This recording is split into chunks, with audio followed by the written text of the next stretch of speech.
Good morning, friends. Nice to see you. Is my hair sticking up in weird ways? A little bit. There we go. Yeah, Friday morning, end of the week. It's been interesting just sitting together and reflecting together and exchanging together, hearing from you and various kind of questions and insights and explorations. Today I actually have to finish early because I'm on my way to the UK today, and I'm going because it's Christopher's 80th birthday. So Christopher Titmuss, who many of you probably know, he's taught here at Sangha Live, and he's taught pretty tirelessly for the last 50 years. And Christopher was a really important teacher for me, and probably my main formal meditation teacher, certainly for the first 10 years of my practice. So it was Christopher's encouragement, invitation, push, that for me to teach. So he's very much my authorizing teacher, and I have a great deal of fondness and gratitude and love, appreciation for him. And 10 years ago, when he was 70, I organised. Is my mic a bit low? Hopefully you heard all of that. 10 years ago, when he was 70, I organised a little thing for his 70th birthday, just something to recognise and honour him and bring together some of the people that for whom he'd been important in their lives, and vice versa. And we also organised to collect Dharma and offer it to him, etc. It was very sweet. Anyway, now he's 80, and so I've done the same thing in conjunction along with his daughter. So we're going to gather in Totnes on Sunday, and so I have to leave early for my travel to get there for that, and just reflecting a little bit on Christopher this morning and my gratitude to him, fondness for him, and then chanting the Guru Stotram before we came here, which is kind of sort of devotional reflection really on the blessing of having teachers, etc. And one of the things I was thinking, the theme of this week is the Dharma and the drama, and just thinking how we can make drama out of Dharma, and sometimes that happens around teachers. Sometimes it happens because of the teacher. Sometimes it happens because the teachers behave in, unskillful ways. There's some kind of blind spot, and the teacher may have all kinds of good understanding and may be able to be of good help and support to students, etc. And yet there's some unaddressed blind spot. Usually not so much in the understanding, but usually in the integration of that, and so that some kind of manipulative or unskillful or one of those or other of those behaviours come out. Usually in the area of sex or power or money. Those are the three. Those are the triple gem of unskillful behaviours, right? So that's one of the ways things can go wrong. And if you've been around the Dharma scene or the yoga scene or any other spiritual scene for long enough, you'll have seen, plenty of that. And then the other ways things can go wrong is from the student side, where we see a teacher through our own projections, of course, but particularly through a sort of distorted lens. So what are the kinds of distortions through which we can see our teacher? One is a sort of rose-tinted distortion, where we just think, this person's perfect in some ways. And believe me, there has never been a perfect person. There is no such thing as a perfect person. Whatever we think a perfect person would be like, That doesn't say anything about the person. That says something about our own need for perfection, our own,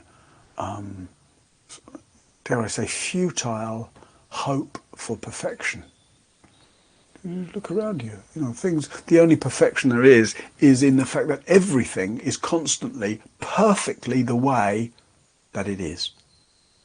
You are right now, you are perfectly the way you are. That's not the same as being perfect, but you're perfectly the way you are. That's the way to relate to perfection, right? In this moment, can I let myself feel that I'm perfectly like this? And that's what allows you to relax into the fact that you're like this right now. And then that's how you get to meet the like thisness of experience. Enter into it. And then see what's going on within the just like thisness of my experience that needs some care or attention or inquiry or relaxation, or needs me to actively turn away from it because it's unhealthy or whatever. So sometimes we do that, right? And kind of look at our teachers through an unhelpful lens of perfection. One, it's unhelpful because it's just untrue. Right? Nobody gets to be perfect. We're perfectly human, but not perfect in terms of those expectations. Two, it's unhelpful because it's like we end up trying to aspire to something that's unrealistic, that's unattainable. Oh, this person's perfect. I want to be like that. I want to, whatever it is you think you want to be like, it ain't going to be perfection. Another thing we do is that because we feel somehow touched by a teacher, helped by a teacher, inspired by a teacher, we somehow feel like as our own practice deepens or flourishes, that I should somehow become more like them. Which isn't the point, right? The point is to become more like yourself. It's not to become like your teacher. It's actually to, as we relax into and open to and explore and let go of the features that keep us bound and small and tight, we find that it's not our teacher's qualities that come forth in us. It's our own innate qualities. It's our own expression of heart, our own expression of wisdom, our own voice, our own talents, our own skills, right? But freer versions of those, freer versions, fuller versions, more loving versions of those. Yeah. Another thing that happens if we're looking with those rose-tinted glasses is the expectation of perfection, or the need for a teacher to be in some way perfect for us. Then what happens when we see some imperfection? What happens when the teacher does or says something that we don't like or that we don't agree with? Or we see the teacher doing or saying something that just doesn't meet those ideas of perfection that we have? Well, often then we feel either very confused or very disappointed and kind of lose our faith in some way. And it's very painful. Actually, it's important. If we have an idealized projection onto a teacher, at some point that idealized view has to break, right? Breaking the idealization is important. It's also maybe important for some time that we actually have some sense of, we kind of idealize. It's not quite the same as needing them to be perfect, which is really a distortion. But idealizing a teacher is, I don't think it's inevitable, but it's okay for a while. It's actually because we idealize the teacher, we open our ears, we open our heart, we're willing to listen, we're willing to learn.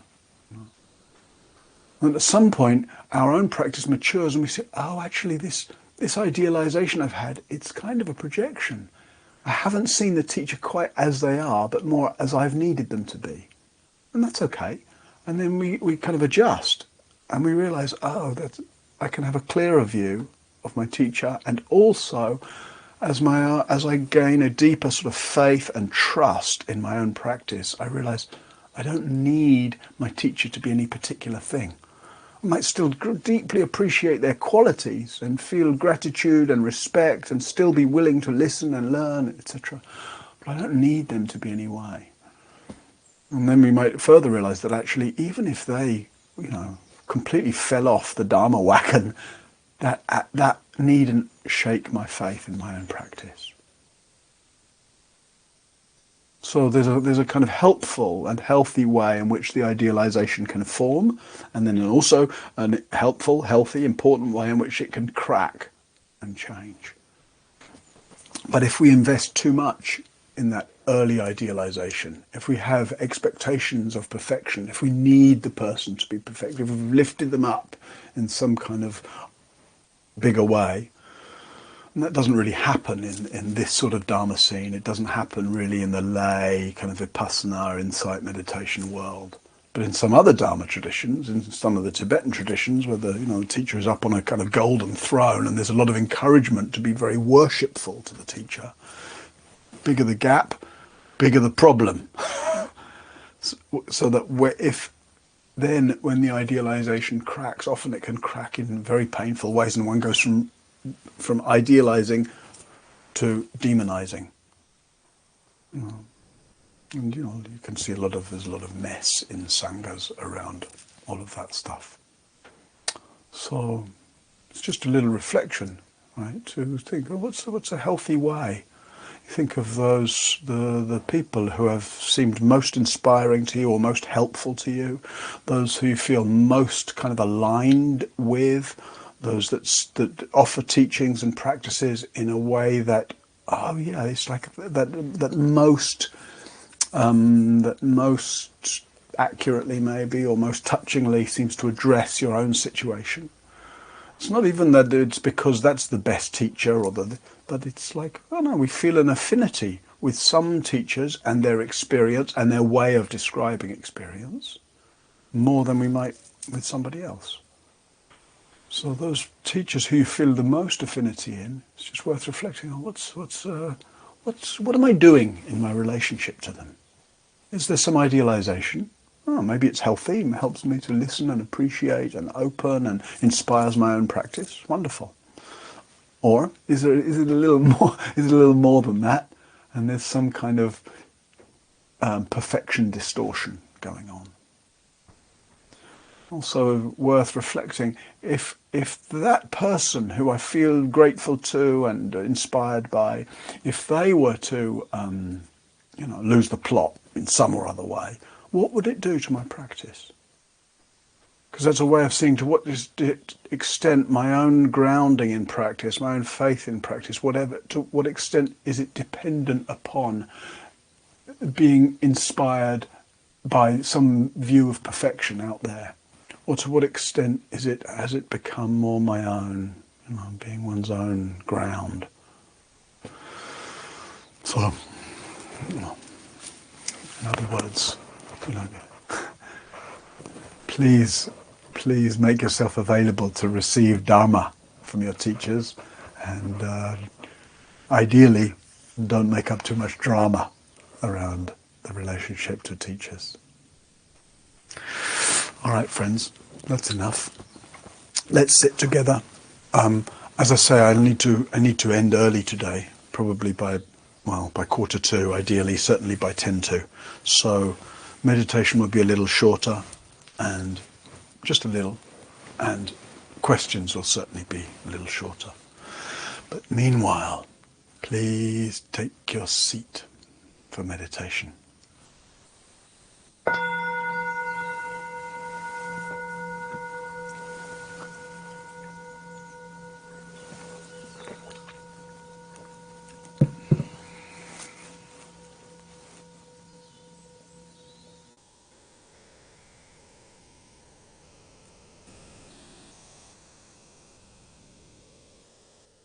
Dignity of body sitting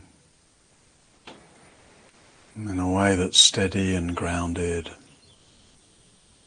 in a way that's upright and bright,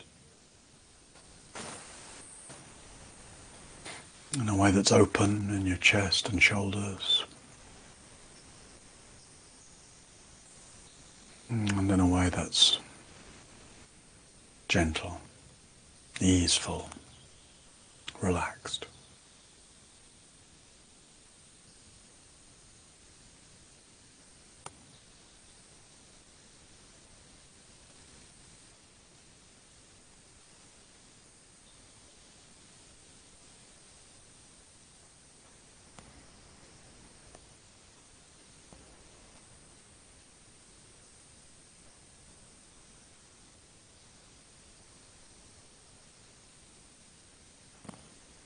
Settling your attention very gently into the field of sensation, into the whole sense of body sitting, into the naturalness of breathing, into the simplicity, the immediacy, and the intimacy of sitting here, of awareness lighting up your experience, of breathing in and out.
And as you settle your attention,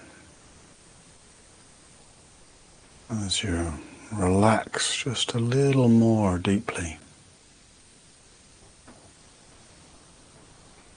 as you allow the naturalness of breathing, see if you can connect to a sense of the pleasure of being here.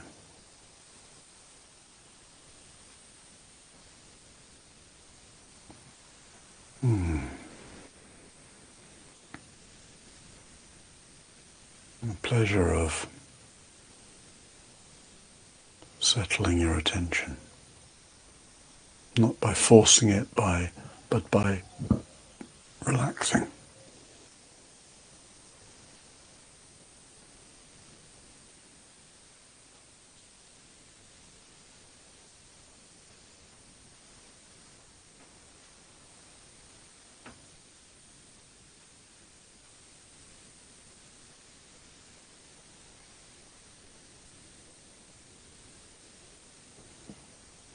In a very simple way.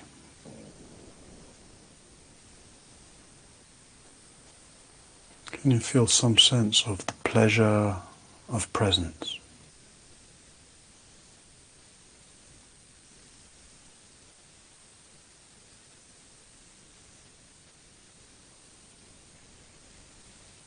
The pleasure of letting go of unnecessary dramas. The pleasure of relaxing.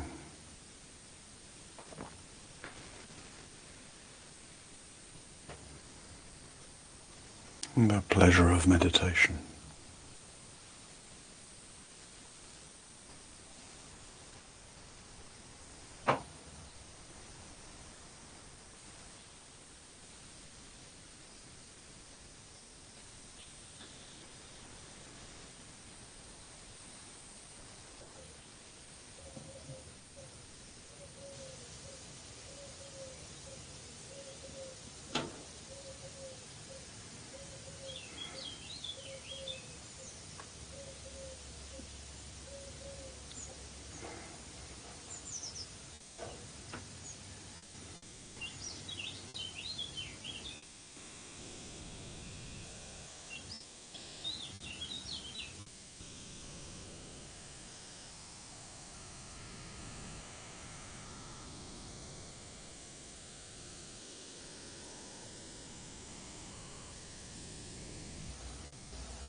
relaxing into presence,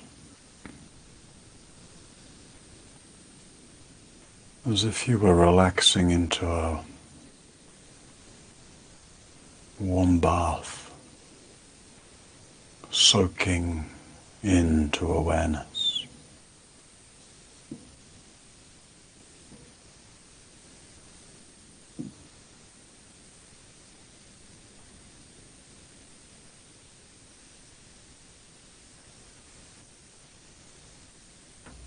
Sensing, settling, softening, soaking.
When you notice your attention's gotten led away in some way, caught up in some mind stream, some minor drama, see if you can take pleasure in recognizing that and just dropping the thought.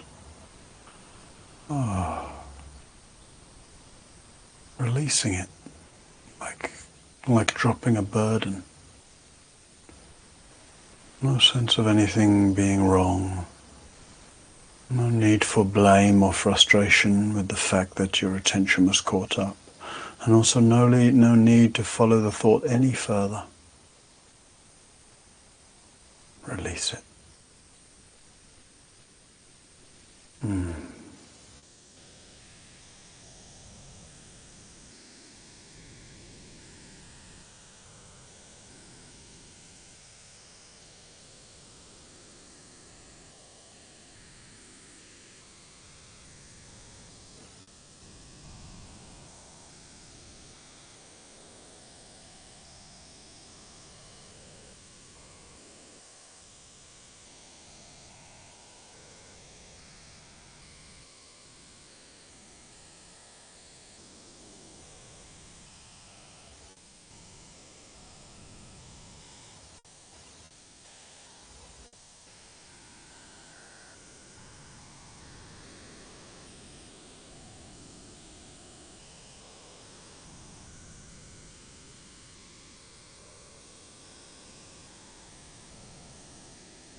Seeing if you can just be gracious with however your practice is. Just being gracious with the process of noticing when your attention's caught up and releasing whatever that is, and relaxing your face and resettling into breath and body. Again and again, so that rather than grasping after any particular state, actually cultivating the capacity just to be simple and gracious moment by moment. To cultivate these moments of clarity where you see where your mind is. To cultivate the capacity to leave alone the unnecessary, the unhelpful. And cultivating then the familiarity with tasting presence, ease, openness.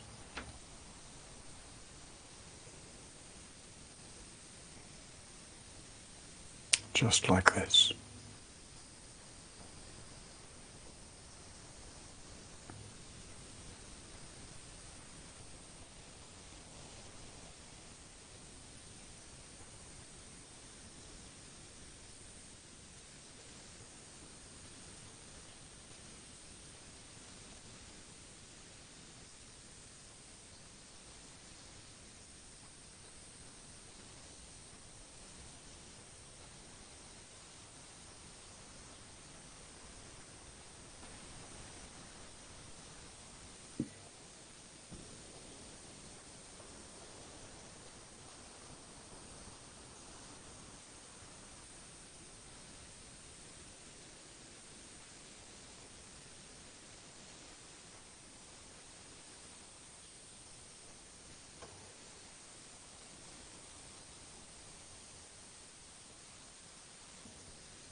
And these last minutes of meditation might just open up your view.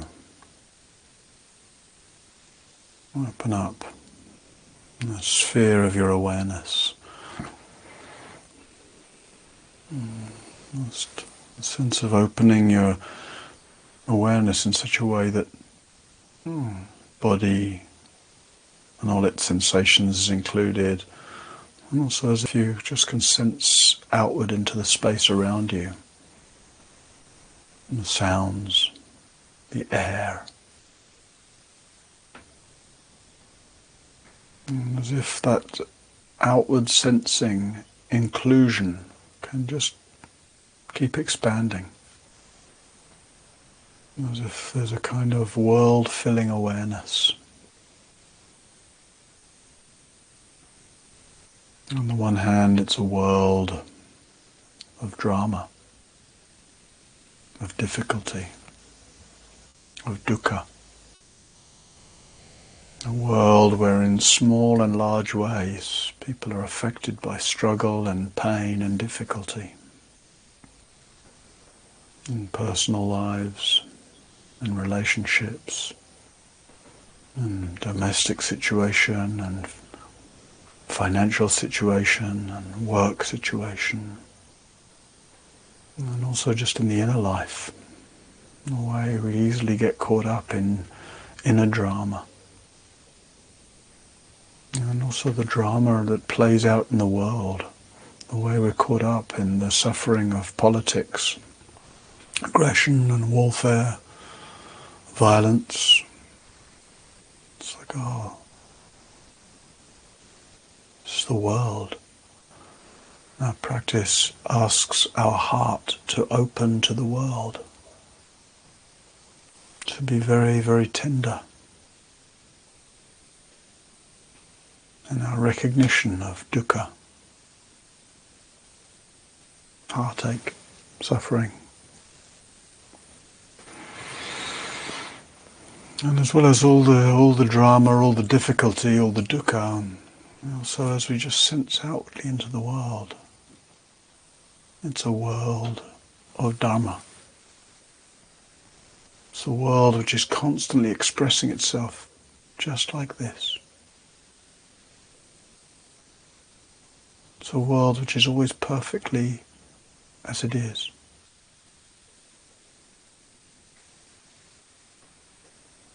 It's a world that we can open to. It's a world we can care for. It's a world we can let in.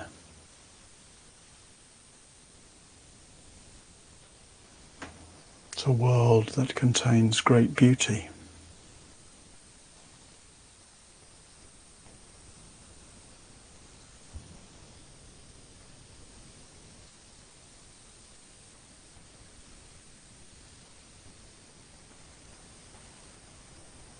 May our practice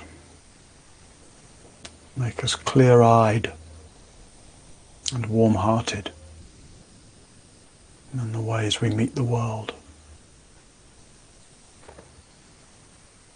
May our practice be vast and all-inclusive,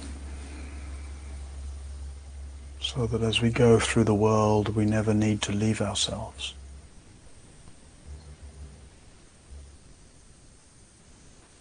May our practice be sincere, transformative, liberating, so that any of the friction we make up between self and world can dissolve. And we can know the freedom into which Buddha is constantly beckoning us.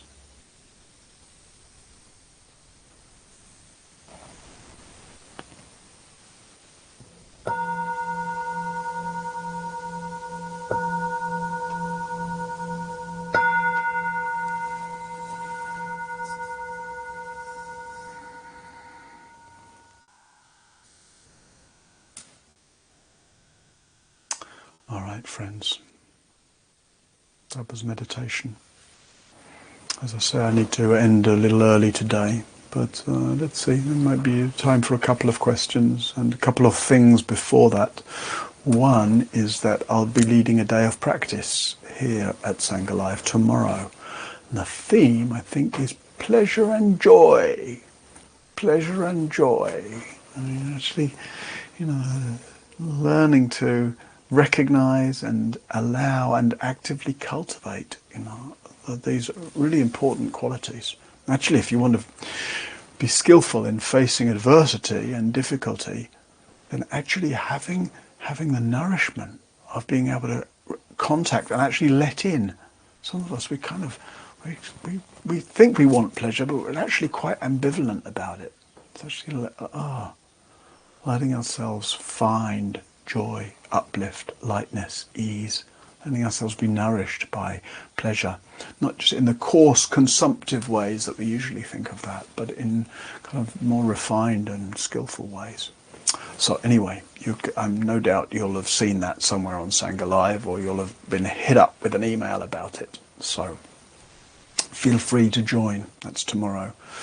And you may have also seen that I'm doing a course next month, which is actually filling up quite fast already. And it's called What the Buddha Really Taught. And it's really about looking at some of these really key Buddhist teachings, the lists, and the way in which sometimes we have trouble figuring out how they fit together. And we'll be exploring those with the idea is to really make the path as laid out by the Buddha into your path. So that sense of, just navigating the territory of teachings and practices well. So a lot of people have been asking for me to look at that territory. So that's happening then.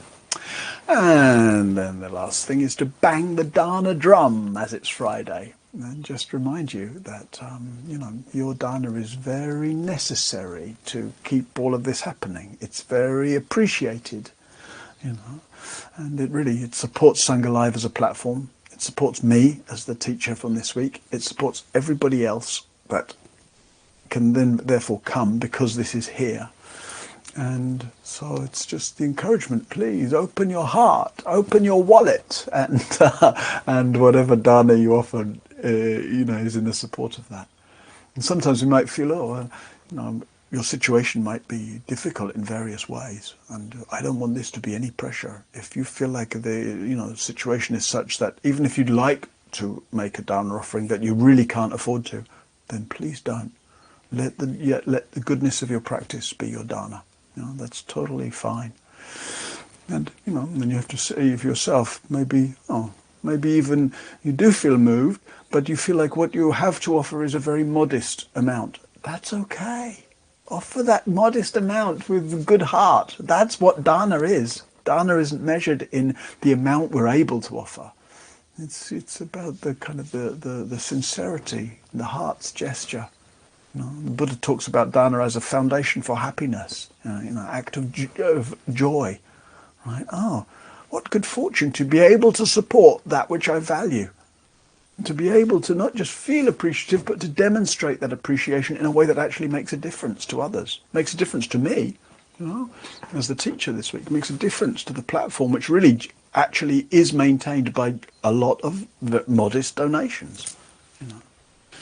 So I thank you in advance for the dana you offer. It's important. It really makes a difference. And in the kind of precarious way that it is to run this platform without any regular subscription, without any fixed kind of incomes, then it's a blessing really to feel supported by you all. So thank you. And here comes the dana link. There we go. Right on time, George. Thank you. And thank you for looking after the tech and everything all this week. All right. I didn't see any questions come in, I think. So given that I didn't see any questions, I'm going to take my leave of you there. So I need to rush. We have to leave in about 10 minutes. So, yes. Cleo, all right, one question and then I'll sign off. Cleo asks, is there usually a formal method of asking someone to be their teacher? Or what is your thinking about this? Yeah, it doesn't have to be a particular formal method, but if there's somebody that you feel a particular affinity with, I would say first thing, maximize the opportunities for contact. That might be online like this, it might be reading what they've written, it might be, if you can, showing up and doing things with them personally. Let them know that you feel that kind of affinity with them and that you like more contact, and then see what they offer, in terms of that. And I would say, a lot of teachers, if you find it's a teacher that you appreciate and they're well known, etc., then it may be that the scope they have for meeting you one-to-one, for example, is quite limited. But you can do a lot with general teachings. So maximize the resources, and then as you get to know the person over time, mostly certainly if I speak for myself, I do work with some people individually, but I don't have, I have limited opportunity for that. So mostly people I've known for a while, people who I see on retreat, people who I get to know over time. I get to know them and I get to know their practice, etc. So maximize your chances for that, but don't feel free to, it's beautiful actually just from the student side, never mind from the teacher side or what happens or how available the teacher may or may not be, but just to put yourself in the way of that for your opening of your own practice, to say, oh, I'd like you to be my teacher, Would you be able to? Would you, be willing to or just your own consideration of that. I'm telling them, I consider you my teacher. Because regardless of how available their person may or may not be for you, there's something about that. If you get to express it directly, it's like you're kind of orientating your heart to that sense of lineage and transmission. I think it helps you to, certainly in my case, recognizing, my teachers, and the gratitude for my teachers, and respect for my teachers, and the willingness to kind of make good use of the blessings that I was receiving in the form of teachings. So it can be a way of galvanizing your own practice, I think. Yeah. All right, that's it. I'm signing off and getting on the road. Here's wishing you all boundless blessings in various ways. May you navigate the Dharma and the drama fluidly and freely. And yeah. All right. Thank you, friends. Take care. See you soon.